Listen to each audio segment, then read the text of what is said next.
Hello everyone, and welcome back to 2 Times the Grind. It's episode 28. It's been a while. I mean, I feel like we've started every podcast like this. Yeah. It's been a while. We're back. We just gotta not talk about it. No, we're just gonna. I think at this point we're putting them out when we can. Yeah, we're gonna try. We are gonna try to put a few more out, but you know, life, jobs, careers, esports. Been busy couple months. It's been busy. But we were talking about it recently about. We feel like we can kind of start to shift. Yeah, we miss it, and we can start to shift to being regular again and really want to get back to it. So yeah, but 100%. No point talking about it. We've already said it a bunch of times. We have, but it's so nice to see you guys tuning in. I know you've been asking us for a while. We're like, it's coming. We promise. You're not really seeing them tune in technically. Stop saying that, okay? Stop. Like, I mean, I will be what I want to be. Let me live. Okay? Fair enough. Let me rock. It's good to see you guys here again. We've missed you a lot, so let me rock. He can't help himself. So this is married life. We're not married yet. But we do have a little table of contents of stuff we want to talk about, because obviously it has been like 2 months since we last kind of heard from you, saw you, whatever, you seeing us. But last time they've heard from us. Yeah, last time you guys have heard from us, to be honest. So we want to do like a little something. We want to do the Halo Infinite timeline. So a history of Halo Infinite thus far. And I know it's early doors, but there's a lot to talk about when it comes to Halo Infinite and kind of what's been going on. And you know, we're a little bit through the season now. Yeah, we're approaching halfway, approaching pretty much. We're like definitely a quarter in. A month away from being halfway, basically, from the season. And then we want to talk a little bit about COD as well, because, you know, obviously I have made the switch, but we have been tuning in and have been paying attention. Obviously got a lot of friends in the COD community, so...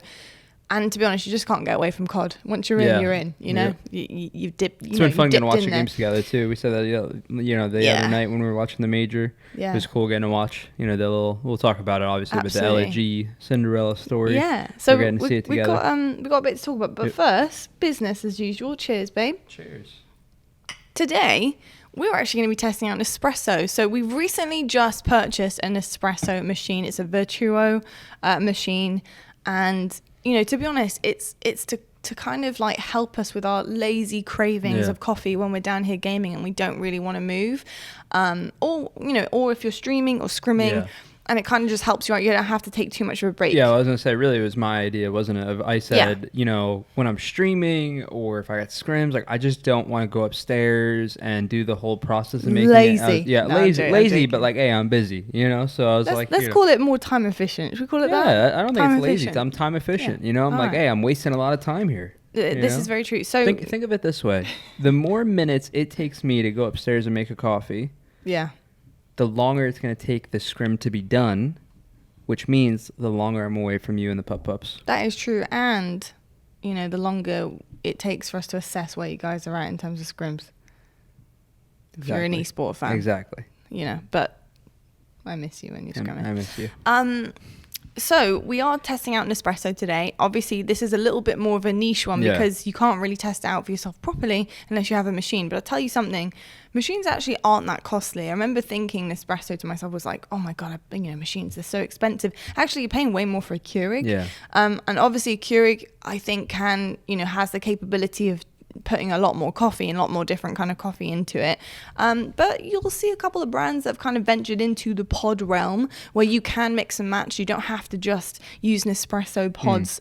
You can actually use Starbucks, as Illy has also coffee machines are one of the few items you can purchase that actually will basically pay for itself. Yeah, you know what I mean? Very, even very like true. A Keurig is a little, you know, Very when true. you're talking prices of stuff, like at the end of the day, if you like coffee or love coffee, and you invest, it's really an investment into a machine. If that's what you want to use, it's a good buy. Like you're going to use it for a long time. So I don't know. It's just random thought I kind of had about it. And I got to say, for something that is not like that expensive in terms of machinery, and to be honest, pod wise as well, it does put out some really quality espresso. Yep. It's absolutely amazing. It is pressurized. It's already pressurized, obviously on like a kind of singular gauge, but it is really good. And you can kind of see that from the results, just even visually from a Keurig. Yeah. I mean, the results of what Nespressos look like compared to, I think, Keurig kind of like shots are very, very different. Yeah, Keurig is more for the for the cup of Joe drinkers. The 8 to 10 ounces a cup of coffee. Not really espresso shot. Yeah, you know? It's definitely not. It's not an espresso machine at all. But the cool thing is about that machine it has its option. You know what I mean? Same thing with now the Nespresso. We've had some that are shots of espresso, and then we have some that now that we got that are a little bit more ounces. Yeah, so, you have a few more ounces, but they basically deal, if you get like a 7 ounce an espresso pod, what it does is it puts the 2 shots or 1 shot of espresso in, and then it floods with water the rest. Cool. Which is basically like Americano, basically. So this one that we're trying today, there's obviously loads of different varieties, types, flavors, again, sizes as well. But we've got a double espresso here, and it's called Chiaro. This is one of my favorites. I love a double espresso. It's like a medium double espresso, so it's I think it could be, if I'm not mistaken. Yeah, there we go. It's in the 8 intensity range for an espresso, which for me is absolutely perfect on a daily. Might be too much for some people, but I personally think this is a happier kind of like medium in terms of intensity. This one is 2.7 ounces, and just a little bit about the flavoring. It's actually a blend of Latin American Arabica coffees. It's an intense, short roast. It brings power without hiding those woody, earthy aromas. It's a double shot, and it says it finishes off your meal with a bang. So, I mean, what more could you want, really? I think it's really, really nice. I got to say, it's very smooth. I mean, all Nespresso stuff to me is really smooth. I haven't found one that isn't, to be honest. To be honest, I drink this like so fast. It's so good. We topped ours off with just a touch of creamer.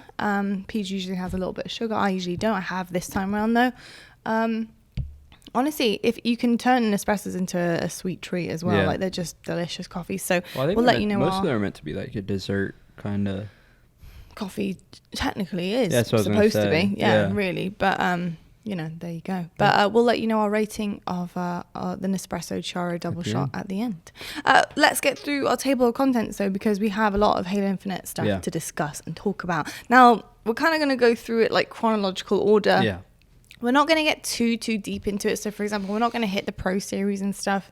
We're kind of just going to hit the milestones and spend a lot more time on those. And Pro Series might dive into it just a little bit if we're talking about certain things. But, we're not going to be like going every single week by week. It'd be too long of an episode for that one. It would. It'd be way too long. So, obviously, we kind of spoke about Raleigh in our last episode. Yeah. And I think a lot is going to play off Raleigh because, points from Raleigh have cost a lot, I think, in terms of the rest of the season. It's something that we had to get used to in terms of HCS points and seedings going into the following kind of events, especially with the Pro Series, because, Raleigh did actually have such a high impact on where people were at in terms of their seedings going into the next couple of things. Like, for example, like we had that with Navi above Ascend, which is kind of crazy. Well, it's kind of...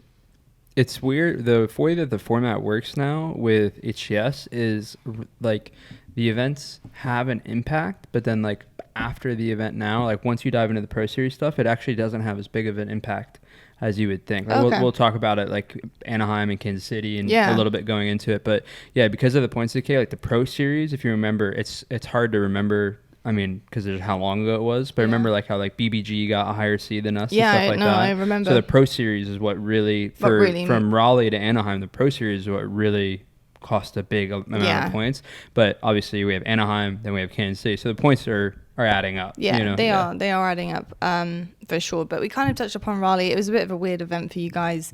Things have continued to kind of be a little bit... Yeah, you did really solid considering. It's just...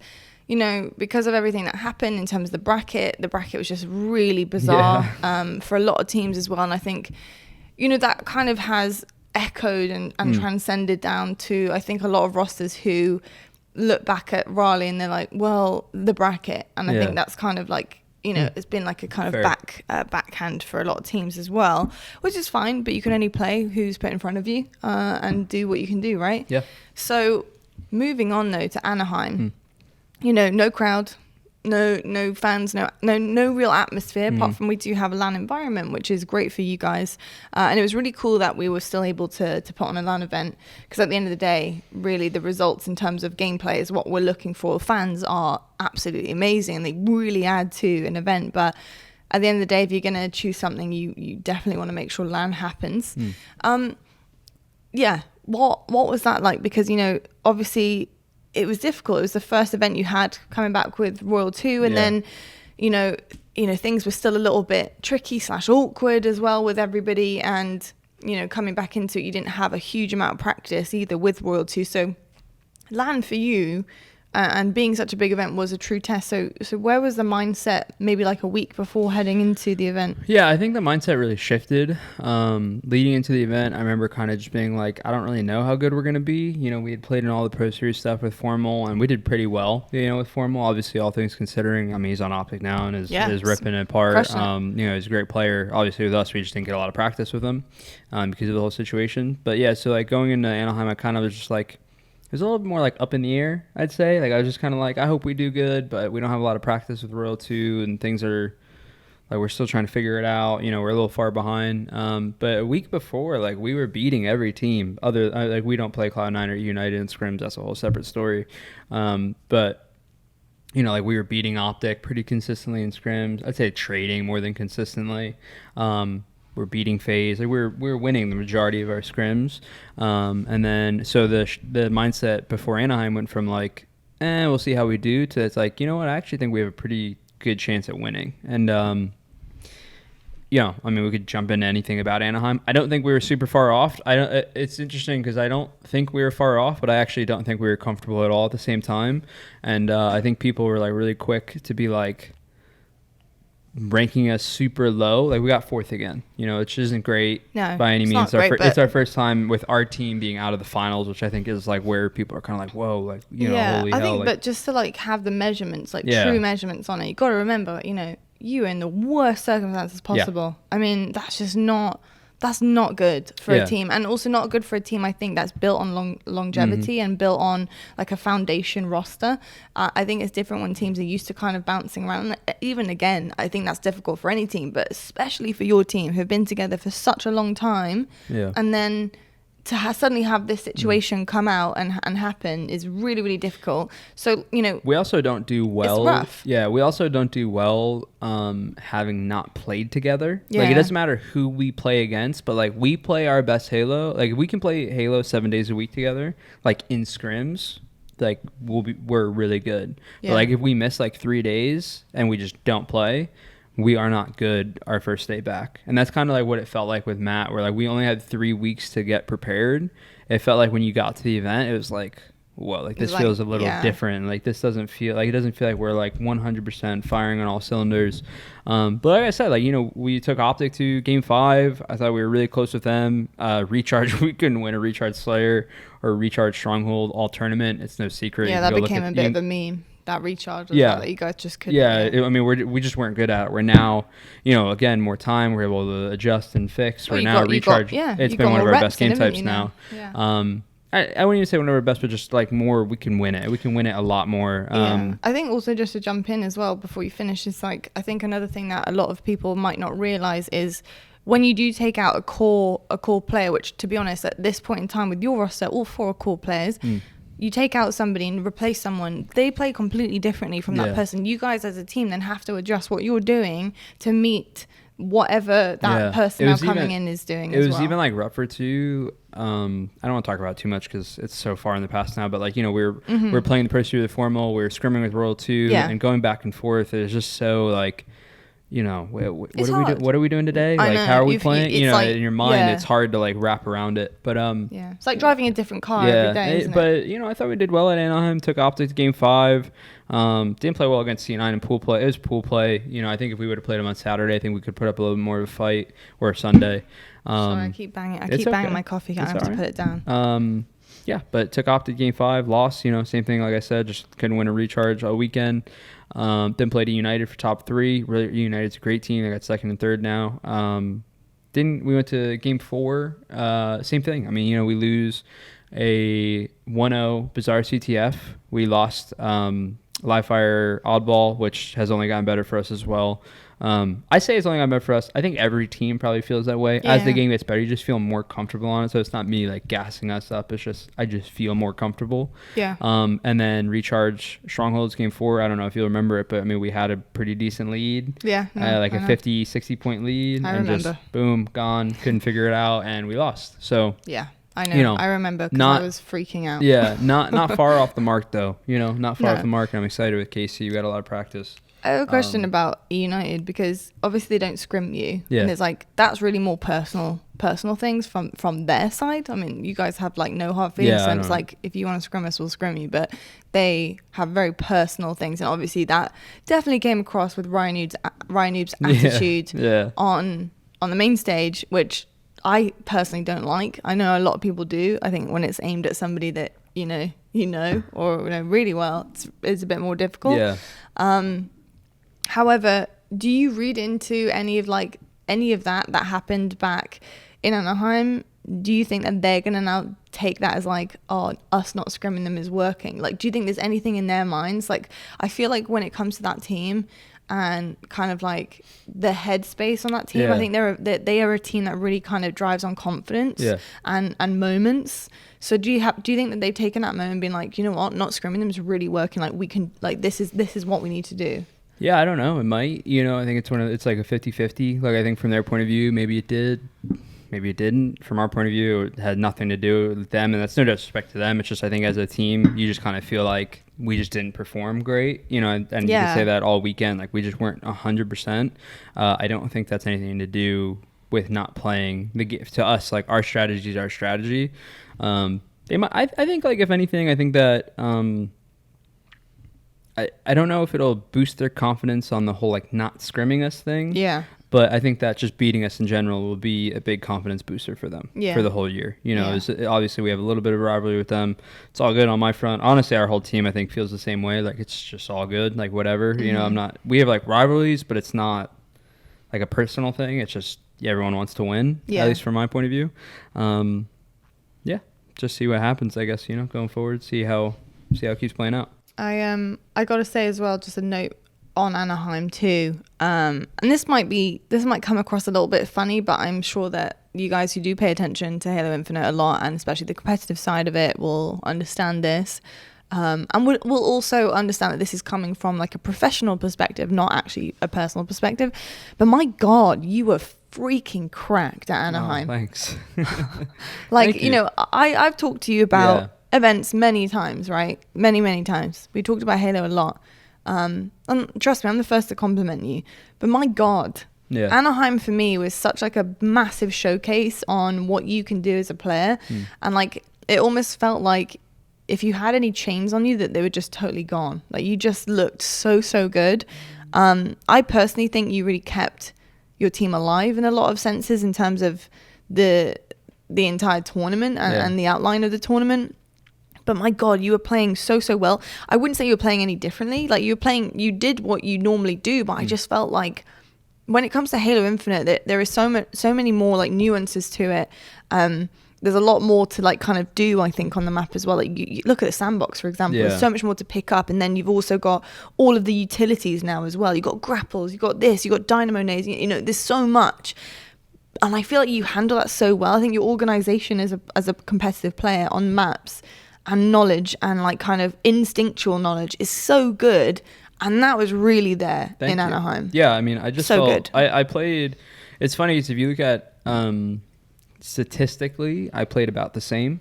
Yeah. From Raleigh to Anaheim.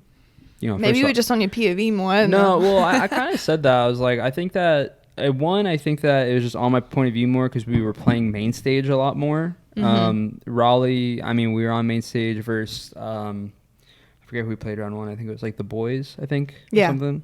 Round one, and then we played OpTic. I didn't do anything really special against OpTic, which adds to it. Whereas like this time, we were on main stage. It felt like, I mean, I think like most games were on main stage. Most like high seed versus high seed was on main stage in the top 8. Yeah.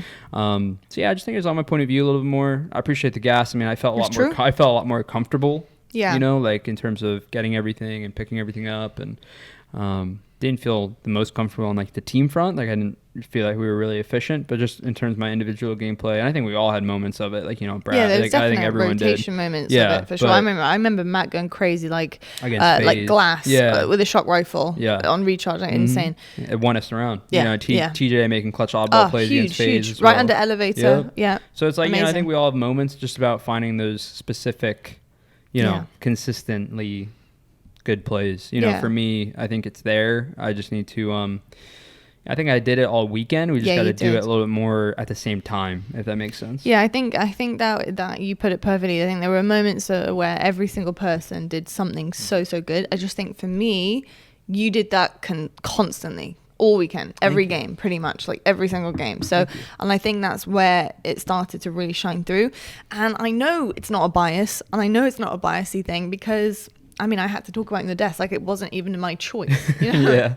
Like, I usually choose to kind of give that away. Give it to I don't really like to talk about him much, and it's not because I don't want to. Trust me, I do. But I would take the whole broadcast. Just to be neutral. I like being neutral. I like being professional. But I was literally forced to talk about you. Like, I had graphics that were coming up. You were our sponsored play. You were our AMD this, and you know. So I was thinking to myself, like, wow, like, he is really coming across to the whole world as like what he can do, and I know you can do that all the time. But it was just cool to see it. I just wanted to let you know. Thank you. I wanted to let everyone else know too that Thank you. it was dope. I got a lot of love from you, obviously today, but from the whole community. I think good. You know, you deserve it's it. Cool. You deserve it. It's cool to be recognized as a top player in the game. I don't really think I went anywhere. Like, you know, from no, I don't think you did. On. I don't think you did at all. Well, I just think it's like I don't think I did, but I feel like people were almost like surprised, and I was kind of like in my head, I'm just kind of like. I think you have to be as a competitor. Like, you always have yourself on that high standard. You know, in my head, I'm like, I feel like I'm playing the same, you know, but yeah, it's just cool to be recognized a little bit more. I just think, I think it's situational. Yeah. And I think, you know, given the circumstances, I just think, you know, with the team not being like in the right kind of headspace, and not even just headspace, but just like not having the reps. Yeah.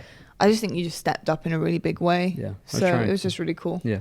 Thank you. Like, transitioning on now though to obviously Kansas City, which is coming up next, and we've had a bunch of supers in between because obviously Kansas City is the world stage for Halo. It's the next stop in terms of the global event, and all regions are going to be participating, and obviously that the supers were the qualifiers for all the regions to come across. So it's going to be really interesting to see kind of where things shake out in terms of a global event. And obviously there's loads of different things to talk about when it comes to Kansas City, and especially talking about regions, because there's always the argument of like, well, you know, we're in different regions, you know, practice, opponents, not being able to kind of, I've done it so many times. Oh my God, sorry. You know, not being able to face opponents regularly, you know, ever really, you know, in terms of cross play and cross play around the world. And by cross play, I mean like across the globe, not like different, like PC or Xbox, etc. But there's always like, not excuses, and they're valid, but there's always those kind of discussions happening. You know, like, can we truly like actually look at the standard of regions? Blah blah blah.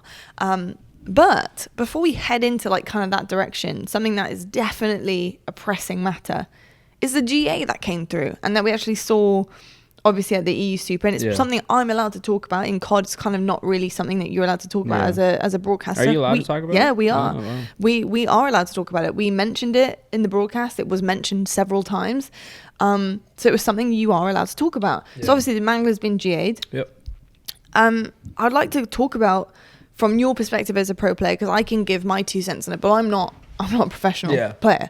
Why has it been GA'd, and why do you think it's a benefit? Just too powerful. It's honestly, I think it's too powerful. How do I word this correctly? It's too powerful being the timer that it's on, and I think that's the easiest way to explain it. It's on a pistol weapon pad, so it's the equivalent of picking up like a sidekick. But you could just do things with it that you can't do with any other weapon consistently. So yeah, that's why. That's long story short. You know, that's why it's got GA'd. Yeah. I don't have a say in it. Like, you know, no, other people came up with the whole thing, and team, you know, everyone agreed to it. And it's kind of like one of those things where if you don't, it's one of those things where you know, you don't want to be, you can't be the odd man out of it. So, you know. No, I mean, I'm not going to give my personal opinion on it. I can deliver the news as a broadcaster, but I don't really want to give my actual opinion on it. However, I can understand. But what does it do to the game now? What in terms of like obviously taking out a complete weapon out of the game, which really in terms of first person shooters, taking out an entire weapon does make a significant difference. So how does it feel without the Mangler in? Feels good. gameplay feels a lot better. I'd say like you're not dying in as like cheesy of ways. Especially with the whole drop weapon thing. Like I really like it. Like I don't want to like talk about it too long or anything. I like the Mangler. I mean, it's fun. It's fun. I like all of the weapons really in the sandbox. I just wish stuff got tuned, and you don't have to comment on this obviously, but I just wish stuff got tuned where it could like stay in. I think it makes the gameplay better though. Like at the moment, it makes the gameplay better. Whether or not we'll see changes or not, at some point, who knows? That brings it back in, but yeah, just makes I think the gameplay is a lot more freeing. You're not dying in as like ridiculous of ways. You're not rushing just, like, anyone. Freaking out. Yeah, you're not like rushing someone that you have the advantage on, and like, oh, they get the Mangler trade. But then, the issue with it is like they can do that, but then they can also like snipe you with it across the map, basically. Which is where the trouble kind of lies. Yeah. So obviously that's been put into practice now in scrims, right? Yep. So that's good that you guys have had like a lot to kind of look at and be able to kind of feel the gameplay without the Mangler. Got a question. Yeah. Kansas City, somebody on the opposite side picks up the Mangler. What happens? Like from a pro perspective, like what happens when that happens? So I believe for like all the pro side of it, everyone's in agreement at the moment. From what I understand, I think it's a similar thing in Call of Duty where like if you break it, basically your team is like you're done. Like you're exiled. You're not going to get scrims or no one's going to play it because people don't respect it. It's just one of the that's why I think stuff like that. Like real like actual.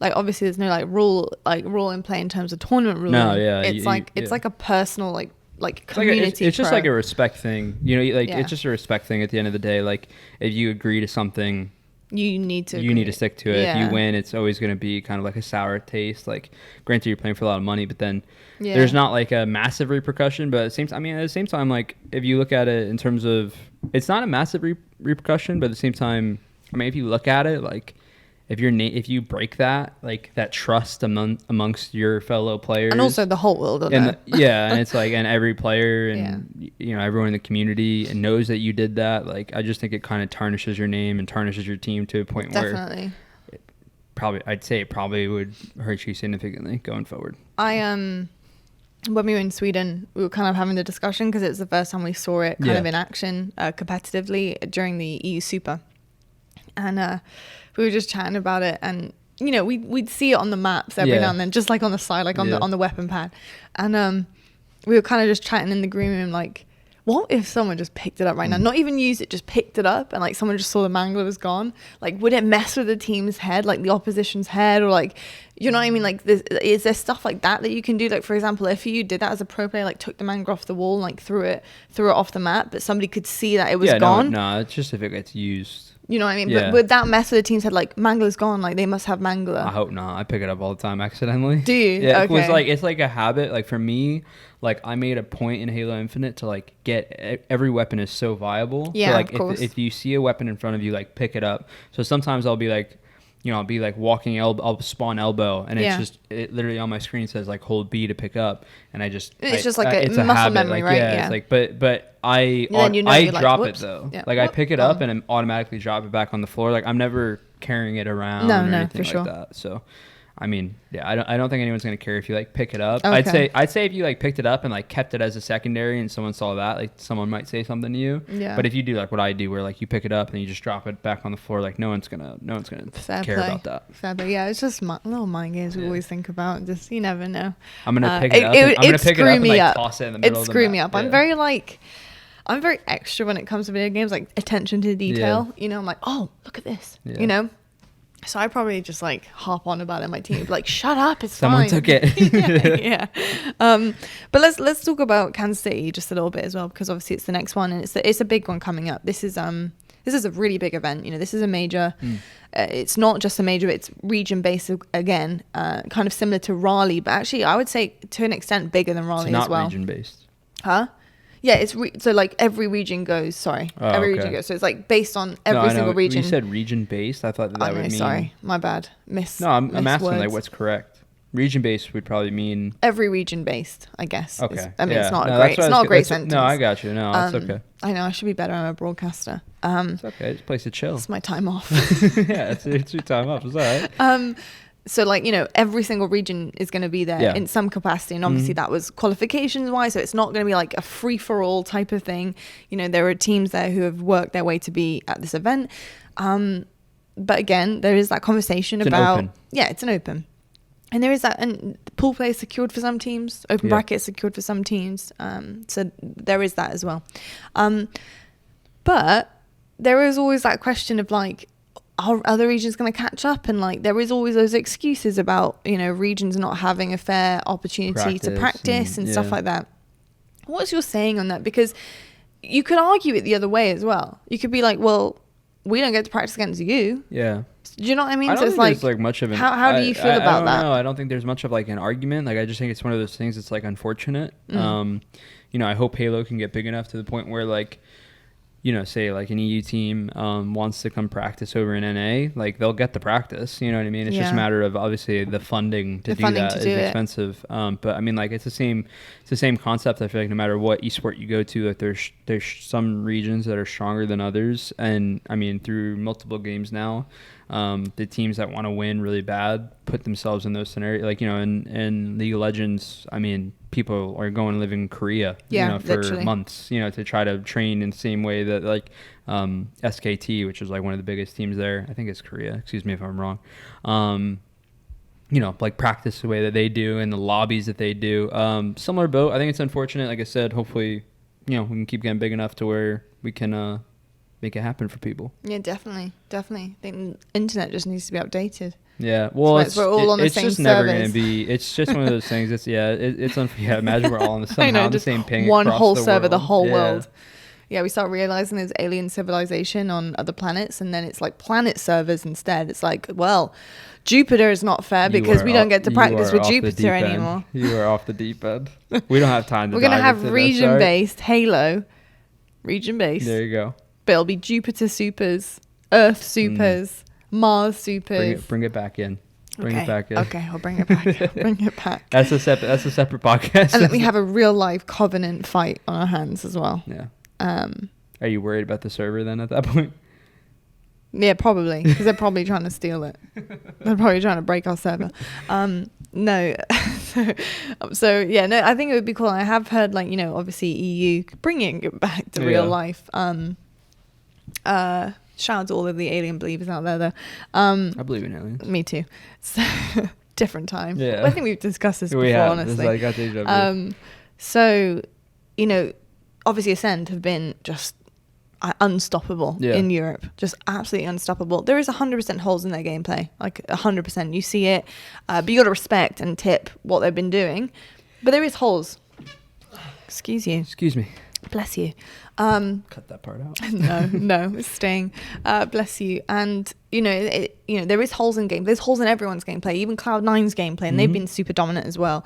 But they're actually going to they're hoping to come over early in LAN, right? Cool. Which is really cool. Yeah.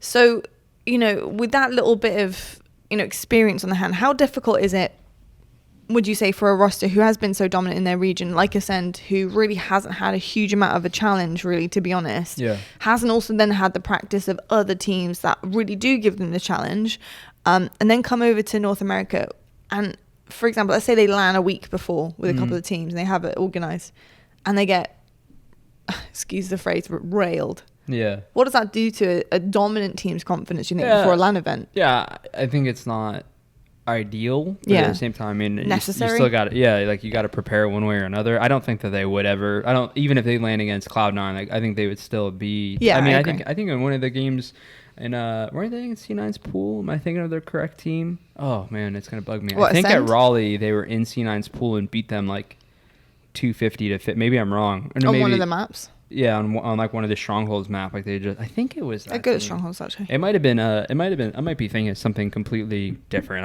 I don't know, but I don't think they're ever going to come over and just get unbelievably destroyed to the point that their confidence is gone. Yeah. But yeah, I think it's just probably one of those things they need to have the right mindset going into it, and I think it's only going to benefit them as long as they don't let the mentality side of it, like the ego side of like we should be dominating, and like then you come and play top NA teams and you're not. As long as you're not like discouraged by that, I don't see it being a negative. Okay. And talking about discouragement or confidence, how are you guys feeling about Kansas City? Because this is the one where really I think a lot of people are like, now, okay, you've had enough time. Yeah. Let's go. Yeah, I feel good about Kansas City. I think right now this is probably the most, I don't know if it's because of how long, it's probably a little bit of both. This is the most confident I felt. Like, obviously, I mean, Anaheim is such a small sample size. Raleigh, I wasn't confident at all because it was just, obviously. I wouldn't say I wasn't confident at Raleigh, just like, it was just kind of like whatever. You know, it was like, all right, we're going to go do our best. Yeah, we're going to do our best and just try to clutch it and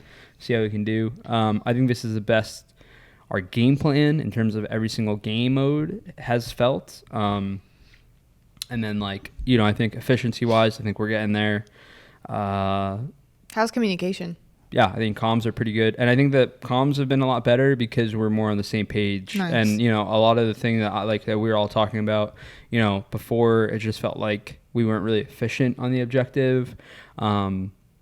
If you look at the statistics of Anaheim, I think we were me, Brad, and Matt were all in the top 10 of KD, and it's like, and we got fourth, and it's like, you just should not be 3 in the top 10, and you like can't win a stronghold. It's like, it just doesn't make sense, you know. So I feel like, I think that just showed you there's like other fundamentals wrong. Yeah, exactly. You know what I mean? It just shows there's holes in our game that needed to be fixed. I feel really confident. I'm feeling even more so, like, I'm feeling confident now, but we still have a long way to go. We still have a month to where like, you know, I'm feeling good now, and I'm like, okay, we're getting to a point where like I really think like if the event was tomorrow, I think we have a shot at winning it. And then the fact that it's not tomorrow, I'm even more like I think we're gonna be really ready for this event. And that's not saying we're gonna win it. You got a chunk of time. You got a chunk. Yeah, exactly. And that's not saying we're gonna get a LAN in too. It's been tweeted, so we're getting a LAN in. Sorry if you're getting your ears blown out just a little bit. Come back just a touch. Sorry. There we go. You could lower He's getting excited. You could lower my audio down a little bit. Yeah. He's getting excited about Kansas City. Yeah, just fired up. But we're gonna land in too, so we'll be pretty good. And the interesting thing is, and we can talk about this later on, I think like even though like Kansas City is a major, right? So like you want to go win it, and there's only such few events. But I think one of the cool things that I've been talking about with the team is like, you know, we obviously feel like we had a really rough start, which we did. Some can confirm. Majority our fault with Royal 2, you know, majority his fault. And then some other stuff being other teams. It's not funny, by the way. Yeah, he's an idiot. You gotta laugh at your own pain at this point. But and then like some of it being stuff to do with other teams, that stuff's been resolved. But I think the cool thing is like, at least in my mind, and some of the stuff I've been talking about with the team is like, you really want to win this major, and like that's a given. Like, you know how bad we want to win. Obviously, we're going over stuff. Otherwise, why are you getting on every day? But I think the somewhat of, I don't know what the word would be. So like, bear with me. But like, it's almost like a confidence booster that Season 2 of Halo Infinite and Season 3 of Halo Infinite should be out before we go to the next LAN event. So we're like in that time frame, like you're getting a new game mode, you're getting a new map, you know, who knows what's coming Season 3. Season 3 is supposed to be some Forge. So it's like Kansas City is really the last like big one on Season 1. And then I feel like when you get to Season 2, it's almost like can have maybe a little reshuffle. A little like fresh start. Like, okay, you know what? Like that really sucks. But like I said, I don't say that as in like, I'm not confident for KC. No, I understand you know what you mean. I understand what you mean. It's almost like the light at the end of the tunnel. It's like, let's go really hard and try to win KC, and then it's really refreshing to have in your mind like. It's like no matter what happens, there is like, and I think it's nice for pro players to like for things not to get stale as well, especially competitively. Yeah, that's been like the complaint. I know, of course board, it has. But yeah. So that's why again, like, I'm not saying that you get where I'm coming from. I know what you're saying. You're saying that. It's really nice knowing that you are putting all this work in. You have Kansas City to kind of answer for. But on the other side of Kansas City, you know, like no matter what happens, whether you win or whether you lose, it doesn't matter. Either way, and you'll still feel the same way even when winning. Yeah. But you've got something to look forward to on the other end of it as well, which will actually, you know, really should help competitively in terms of excitement and motivation. Yeah, so, exactly. Yeah, 100%. Yeah, which is really cool. And talking about staleness, talking about freshness, you know, all of those good things, and some bad things. You know, there's been a lot going on social media. I'm not going to personally dive into it.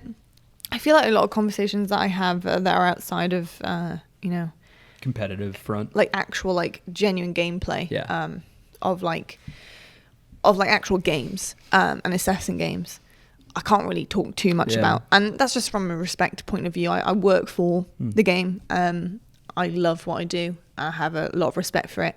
I understand that things can be better. Everything can always be better. So I'm not going to dive too much into that myself. But, there are things that have been shared on social media. It hasn't been that great in terms of reception of it. Yeah.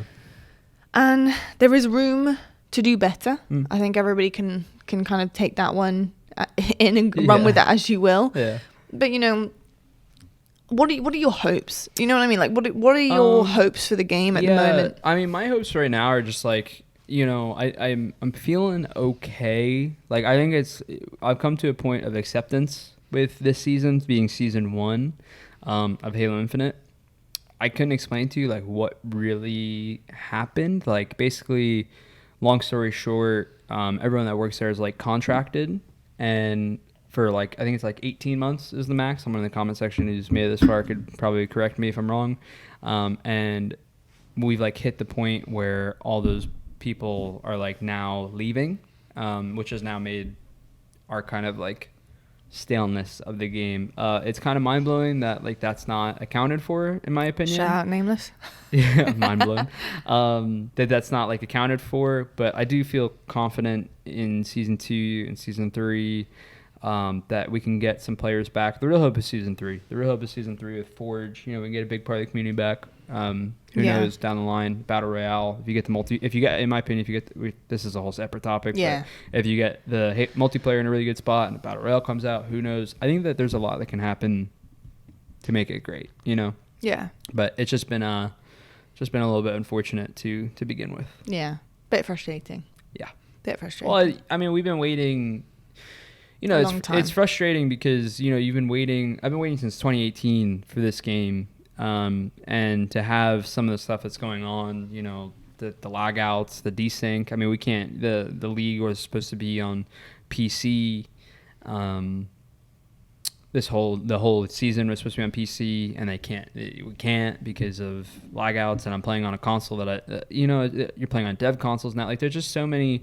You go into the competitive front. I mean, we haven't played since February, and then after this tournament coming up in April, we don't go to another LAN event until September. It's just, there's so many different things that are just really kind of like, oh man, like that's really, really tough. But just try to keep the eyes forward and feel like we can get past it. And even with the 5 month or the September thing, there's a lot of pro series at least in between that. I almost feel like, and I was talking about stream, I almost feel like this time period was a little bit rougher because pro players weren't playing in any of the pro series stuff. Whereas after Kansas City, we'll shift back to like the weekly content on the competitive side. Yeah. But just frustrating as a game overall. Yeah. Hopefully good things going forward, Absolutely. Yeah. Prayers. Hoping it certainly does. The foundation's there. The gameplay is great. Of course it is. Yeah. Of course it is. And there's lots of pros as well with the game. Game looks cool. Had a great reception when it came out. There's a lot to be, I think, worked on, and a lot to be heard as well.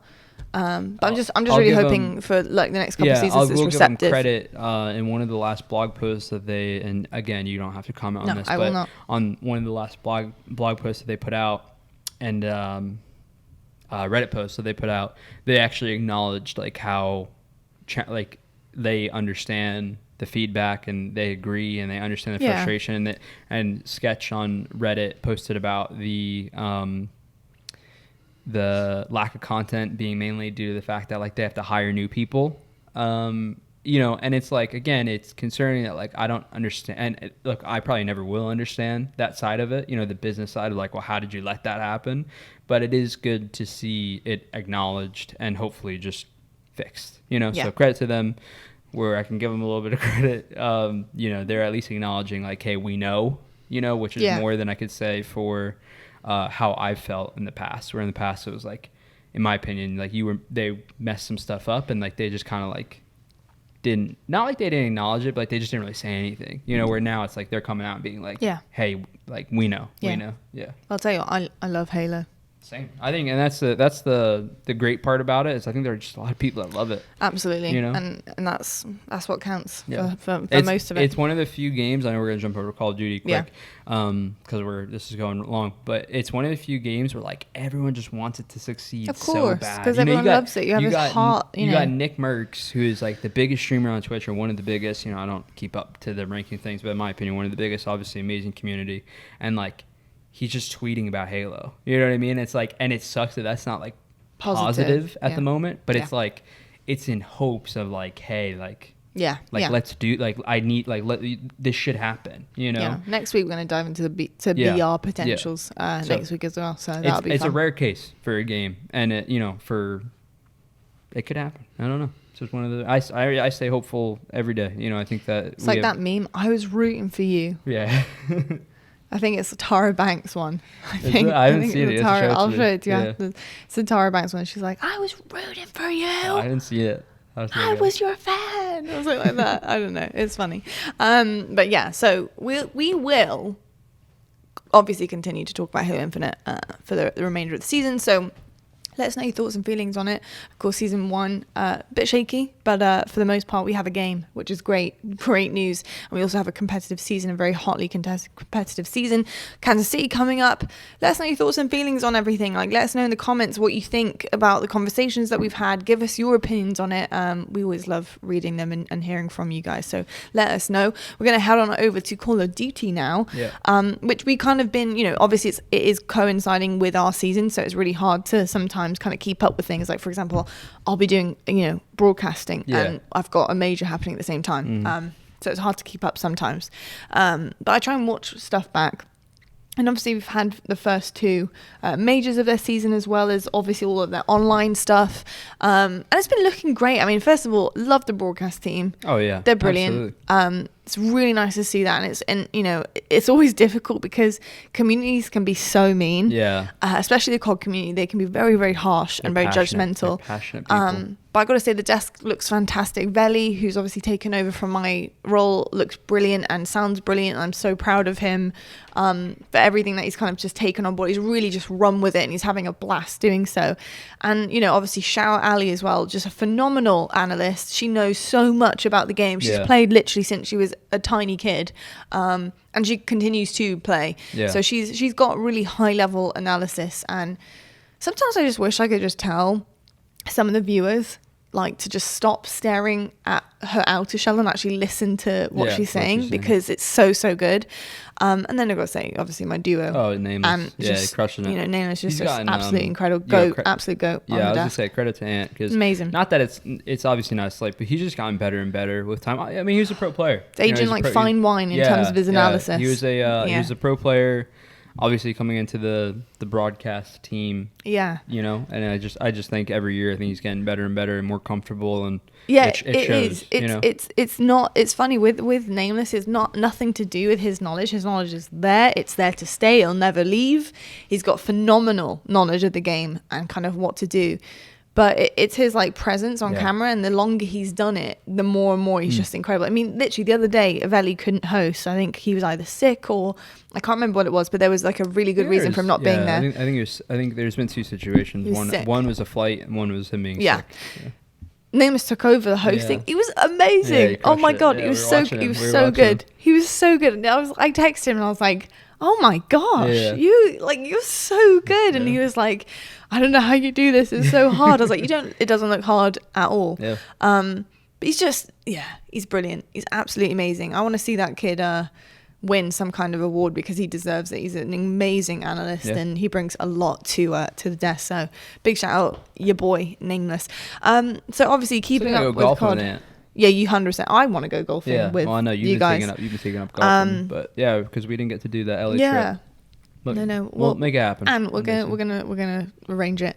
Obviously, the season so far, again, kind of in the same kind of place really as Halo in terms of the timeline, and I gotta say it's been a success. Yeah. You know, there was a lot of talk about Vanguard just not being the one, like very, very nervous. I remember when I announced that I wasn't doing COD, and it was for literal personal reasons, nothing more, nothing less. You know, people were like, good choice, you know, really, you know, no wonder she's switching. I don't feel that way. I didn't feel that way then. I don't feel that way now. I know there was a lot of chat about like how it's going to look it was just viewership wise, and like how people were going to perceive it, like in terms of like watchability. Yeah. But it looks great. I personally think it's very fast, obviously. I just think it's one of those things where high level game, when you're talking about an esport, high level gameplay can always carry the show. You know, and I think that, you know. Oh, I mean, they're insane. They're cracked, that's what I mean. aren't they? Like, so I think like even though Vanguard might not be everyone's cup of tea, you know, in terms of the style of the game and whatever, it's just, look, it wasn't mine. Like, I don't personally, like, I've always played Call of Duty pubs. This is probably one of the first CODs that I was kind of like, like I played a little bit, and then I was like, I don't really want to jump on and play pubs that much anymore. But I still watch the competitive side because it's just an enjoyable watch, and seeing the players do their thing is always cool. Yeah, they're phenomenally talented at the game and adapting, I think, to every single title of Call of Duty as well. I've got to say, the first thing we can touch upon with COD quickly is the fact that something that I don't necessarily say it saved the season, but my goodness, it brought some attention onto Call of Duty once again, and that's OpTic winning their own stand. I mean, that was crazy. That was nuts. That you couldn't have asked for a better situation. I feel bad saying that for all the other teams, but my God, if they were going to win, if they were going to win anything, win their home event. Oh my God, it was insane. You couldn't have written it better. Yeah, I like the home thing is really cool because you know, I think it was one of the first times like this past event like OpTic was like booed. You know what I mean? I know. You're like, it's just cool, and like you said, them winning their home event was incredible. The crowd popping off. Hitch with his drum. Yeah, Hitch and TST popping off, going crazy. It's just cool, you know. It makes the atmosphere cool for everyone. Obviously, like when it's not their home event, like Hitch and TST like aren't gonna do that. You know what I mean? So really, really cool to see. It's funny with OpTic, or funny is not the word, but like, you know, one of the things I love about OpTic, obviously, you know, I love my time over there as well with Hex and Hitch, and you know, the guys are always awesome. And from, you know, Hex having it back now, they've only increased the amount of awesome people that they work with. They got another org dad Hastra. Yeah, exactly. Yeah, and Hastra's he's been, you know, a staple in the scene. So the cool thing with OpTic, or the thing that I would say, is like they always find a way to like, I don't know how, like, the perfect way to explain it, but they always find a way to like make it happen. You know what I mean? Like with Hex and Hitch, and I say Hitch a lot because he has a lot to do with the content. Maybe he's not not as much anymore. Rogers now, obviously, but he's high up now. Yeah, absolutely. But like they just have a way to like make. It's not necessarily like they do it, but it's like I feel like the crazy story that would explode happens for them consistently. You know what I mean? Like, you know, Hex, obviously when he lost to OpTic and then like getting it back, like that's like insane. And then it's like them winning their home series, like that's like, it's just, there's so many things, it's questions, isn't it? You know, his questions are, it's like, we know Hex is a smart man, right? How smart really is he? Is he sat down in that might be psychic, honestly. I mean, is he sat down and he's got this little book where he's like, I'm going to work things out for the next 4 years, and this is how it's going to go. This is the storyline, people, to kind of all drop and make you cry, and then up again because it's incredible. And that's the way I would explain it. Is like, it's he's like just there weaving moments these of like really sad timelines. Yeah, it's like moments of like really sad, and you're like, oh my God, is he the Marvel Universe's timekeeper? Yeah, might be. And he's facilitating the storylines of esports. It seems that way. It could be. I think that's definitely a theory. It's cool. Because you are right. It happened. How did these things happen? I guess, like, I think for Hex, on a real note, I think it's his passion and his motivation. Yeah. He is like not satisfied with anything other than success. Yeah. And whether that be, and I think honestly it's because it's his family, right? And I'm not just talking about his blood and his, you know, his wife Jude, but like his family to him is his immediate family and the Green Wall, right? Yeah. And it's like, you would do anything for your blood, right? You do anything for your family. I think that's what Hex feels. I think that's how he feels about his business. So, you see him grinding every day. There's no denying it. So few like him, very few. Yeah. Credit to him though. There is. They find a way to make it happen. He does. Optic do. Wins the major. Craziness. Pretty incredible. Yeah. Pretty incredible. So that was dope to watch. I remember laughing and like I was getting really excited watching that. Some way. Yeah. This past major. Yeah. Was crazier than the first major. Yeah, you can also, I mean, like literally, and like talk about storylines for Call of Duty. I mean, incredible stuff, right? Obviously, the next major then dealt a lot of different storylines through there. And again, I think another storyline pushing through that was obviously Atlanta Faze just falling short yet again. And I think that's going to be really, really tough for them to kind of deal with, right? They're going to win one eventually. Yeah, but it's just rough, isn't it? Because they're just like, they're so close. Yeah, it's one of those things. It's tough, like the fact that they haven't won one yet. But I think people also respect, people give them a hard time because they're like kind of like a super team kind of thing. You know? I know. Even though they're not. Kind of like you guys in a way. Not as much anymore. No. Like maybe us more so like when we first formed and won 2 worlds. Like I'd say like what they're experiencing is like us in 2018. It's like we were like losing. That's what I mean. Yeah, exactly. In the timeline somewhere. No, yeah, sorry. No, but you're right. Like it was like us in 2018 where like we were like losing and people would kind of give us a hard time, but then you're also kind of like, that's crazy. They're still up there though. You know what I mean? Like that's kind of what what I feel like they're going through now. Yeah. Apart from they don't have one nemesis, they have many apparently. Yeah. Well, yeah. I mean, that's for us. It was the argument kind of coming into this recent major was like OpTic are the best team in the game. Yeah. I mean, that's what people were saying. Yeah. Well, I think like. I mean, they won the last major, right? Yeah, But I think they've kept it up. I think throughout the weeks. Yeah, and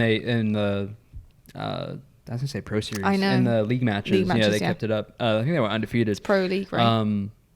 Yeah. I mean, I don't think you can. I think it was OpTic or Faze, you know. And then now you probably lean towards Faze, even though they didn't win. You're still like, I mean, they got second 2 events in a row. They're really consistent. You could still say OpTic. Like I'm one of those people where it's like, I don't blame you for picking, if you choose LAG now, like I don't blame you for that. You know what I mean? No, exactly. So. And then you got the likes of like LA Thieves who have on paper like a really, really good roster. They just can't close it out. No, they can't. They've got some really talented players. They got Draza, they got Envoy, Octane, Kenny. I mean, on paper, a really great team, right? But then just always falling flat at like 7 points when they need to really turn up, and that's such a shame. It's just a lot of Game 5 losses. I know exactly. Is no ice in it? I don't know. Is it? Yeah, I mean, like it's like no ice. It's just like I think it's one of those things where they're really individually talented. They are very, and you could chalk it up to a little bit of like, maybe we were lacking a little bit of ice. But honestly, I would just mark it up mostly as like. In most series, the better team wins. Yeah. And I feel like their individual talent maybe, I don't know, it's tough to like put your finger on and like what it is. Like how do you keep getting to game 5 but you can't win it? Yeah. But I think that it's like their individual talent is just really high. And obviously like they're a solid team to where they can keep taking games and kind of staying in there, right? But then when it comes to closing it out, like I just feel like that's where like the great teams kind of rise up. And they just have yet to kind of figure it out and piece it together. Now, we obviously need to put some respect on this, but LAG, my God, the other LA team, the LA team that matters right now. I mean, Guerillas looked fierce. Yeah. Fierce out there.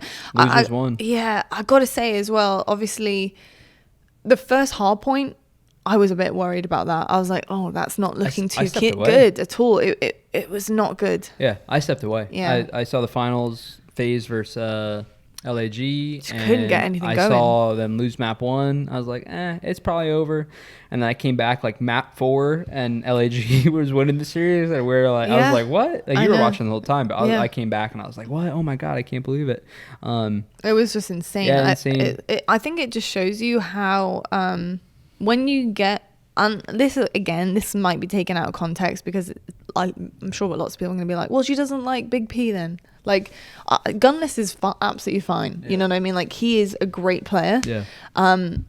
But it just shows you that, sometimes you just have a fit. I think having that kind of like standy-esque type of person coming in who's like really hungry for it, will do anything you want. because they are desperate to kind of fit into what you already have into the system. Spark was so good. Yeah, Spark well, really was. He got MVP. Right. So it's called the honeymoon. No, I know. But I think when you break it down, obviously honeymooning is one thing, and I think you can honeymoon also with pros that have been in the game for a long time. Oh yeah. But I'm talking about like the actual like rookie. Like it's his first league match. Yeah, but it's like the other day. Yesterday. But that's what I'm saying. Sorry, yesterday. The day before. Yeah, but that's what I'm saying. Like it's just I don't know where LAG was ranking with Gunless per se. Yeah, I don't know the exact specific ranking. They were like solid, but most people probably wouldn't have them winning the event by any means. I don't think Nor so. would you have had them winning with Spart. But I think that the difference is here. They go to losers round 1, obviously, and they might have started lose round 1. I think they started lose round 1. Oh man, now I'm not sure. Yeah, now I'm in my own head. Anyway, when you're a longer lasting team and you haven't seen success before, like LAG hadn't yet. Yeah. When things aren't going great, it's just hard to snap into that mindset of kind of what you're saying, right? Where Spark comes in and he'll do anything and he's gonna go off. I mean, let's be honest, like he's playing for his career. Yeah, absolutely. He's stage playing. Right it is now. his name on the line. The other guys, if you lose, they're kind of like, we had a sub. It's all good. Not that they look at it that way, but I mean, you do. It probably cradles the pain. Yeah, exactly. For sure. I mean, it's like us with Raleigh. We got 4th. Absolutely. Yeah, it's not bad, Absolutely. but we get 4th at Anaheim, and I'm like, oh, God. Like, I can't believe that. It just fit in really nice, and I think sometimes when you do have that really kind of fast-paced aggressor on the team, which does, tend to come, and we've seen in Call of Duty seasons previously to this as well, with a rookie who is really hungry for it and hungry for success, hungry to make a name for themselves. Actually, not a rookie. No, I guess not. But a rookie. No, but you knew that. So not a rookie, but a rookie to the team. And to the league as well. It's his first league match. No, he played in. He got benched pretty fast in MW. He was on. I'm talking like first league match this year. Yeah. Okay. Sorry. Gotcha. So it's his first league match coming into Vanguard this year. So like that's pretty impressive, and he's like, and not only that, I know he got benched in MW, but if I think still not a household name whatsoever. Yeah. I think you can say like Standy has really made a name for himself now. Like people know if you say Standy to somebody who watches COD, they'll know who you're talking about. Yeah. So it's like it's that type of level that I'm talking about into the respect of like he still technically is a rookie. He hasn't had a huge amount of screen time. He's a young kid. He's young coming in. But my God. Yeah. What a way to actually put your name on the radar. My gosh. Like we're talking about playing for his career, playing for his Insane. name. I know I actually spoke to him, I think going back to the the start of the Cold War season, I was on a call with him and Neptune, and he's telling me how he really felt like his name.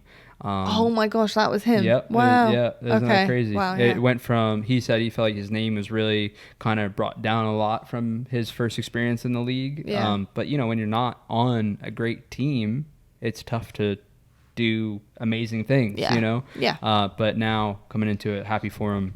I mean, you have Asim, Slasher, and Hook as teammates. I mean, Slasher, you're not going to meet somebody with more experience. Well, you can. Obviously, you got Krim and Clay and that lot, but Slasher, again, he's up there. He's way up there. Yeah. And then you got Hook, who's been just lights out in terms of a player. He's insane. Yeah. And then Asim, who really is the route man. Route man gets paid, obviously, but what did he tweet? Route man finally got paid. Right, finally got paid. Yeah. But like also, I think from Asim's perspective, just wants it so badly, so passionate, and such a good player, and is very in terms of might not get the stats, and we kind of discussed that at the time. Might not get the stats that you want all the time, but makes fundamental plays, and is kind of like the guy who'll just run in, try and flip spawns, try and do things to really discourage the opposition, and he did that so well in the final. Yeah, he was on fire. It was wicked. But congratulations to LAG for winning the major, just insane. And makes everyone really excited. I think for the rest of the season. And best as well. wishes to Gunless. Obviously, yes, of course. I think. I don't want to misspeak, but I think he's going to be out for a little bit. Yeah. He had posted about his health stuff and Bless said, him. He's struggling a bit, and it's going to take him a little bit to get it figured out. So we're sending our best to him. I assume that means that they'll probably stay with Spart for a bit, whenever the upcoming matches are and stuff. But best wishes to him. Congrats to AGD, hell of a run, one of the best runs I've ever seen esports. I've been around a minute. Huge. Huge. Yeah. Awesome. Yeah, awesome amazing stuff. Well, that's going to wrap it up for the discussion of esports. Let's rate our Nespresso coffee. This is one of my favorites. Pretty easy for me here. I'm definitely going to rate this one a 9.5 out of 10. I think if I would rate it, if you have an espresso machine, 9.5 out of 10. If you don't have an espresso machine, I'll rate it 8, just because you've got to buy a machine with it. But for everyone who does have an espresso machine, is looking to invest in something that's quick, easy, you don't have to think about things very much at all, or you don't have to assess coffees hugely. You can get Nespresso recommendations. There's all sorts of things. It's very, very simple and easy, and a very, very good entry level into understanding this. Not an ad, by the way. Espresso. Not an ad at all. I'm just being honest. No, with you. Listen, we just love our coffee at the end of the day. Yeah, and that's an honest review. We love it. It doesn't take away from the other coffees that we still get to be have. reviewing all of those exactly. as well. So just cool to try something different. And, and it does have a very, like, I would say, like, a very familiar taste to it. Like, if you're like, they're very samey, you know what I mean? So, like, you can get kind of bored of Nespresso. Like, don't get me wrong, I'm being honest here. But again, if you want a quick, easy fix that tastes good, that's very, very, very consistent. It's good, isn't it? Yeah, I mean, I couldn't be happier. You know, like I said, I was like itching for something down here to just make real quick. Can't beat it for this flavor in particular. I will go. I'd go. I mean, I would say honestly the same. I would go 9. 9. Nice. Yeah, I'd say 9. Honestly, I think that's your first real prediction. No, prediction. That's not true. No, you always give me a hard time on this, or we're not going to start this again because the podcast's gone a little bit longer, and they know. They know long enough now. Right. I make my own assessments here. Okay. All right. But. Oh, no, don't change it now. It's 9. I actually thought about changing it a little bit. I was like, are you kidding me? You're just about to be a hypocrite. Change it to like a 10. I was like, it's kind of a 10. It's kind of a 10, honestly. No, I'd say 9. I love all the Nespresso stuff. Only reason I rank it a 9 is because I like the pods, but I don't love the pods. So I think for me, when it comes to the pod espresso stuff, I'll always take it down a touch just because it's not super available, which I don't love. I like for coffee. Gotta order it. When I'm like, I love this coffee, I want everyone to try it. Like, I don't like having that be the case. So loud. You're yelling about the coffee. It's fine. He's into his coffee. I think it's I just had a awesome. Double shot of espresso. He did have just a double shot of espresso. Anyway, thank you so much, folks, for tuning in yet again. Sorry about the wait, but hopefully we'll get a couple more out for you guys very, very soon. Thank you so much for tuning in. Hope you guys have enjoyed. Let us know what you think in the comments. Of course, we're always looking and watching, and make sure you give this video a like, a subscribe if you're listening on podcast, if on iTunes, if you're listening on Spotify, then thank you so much. Give us a review if you feel like it. We love you so much, and we'll catch you guys in the next episode. And as always, stay on the ground.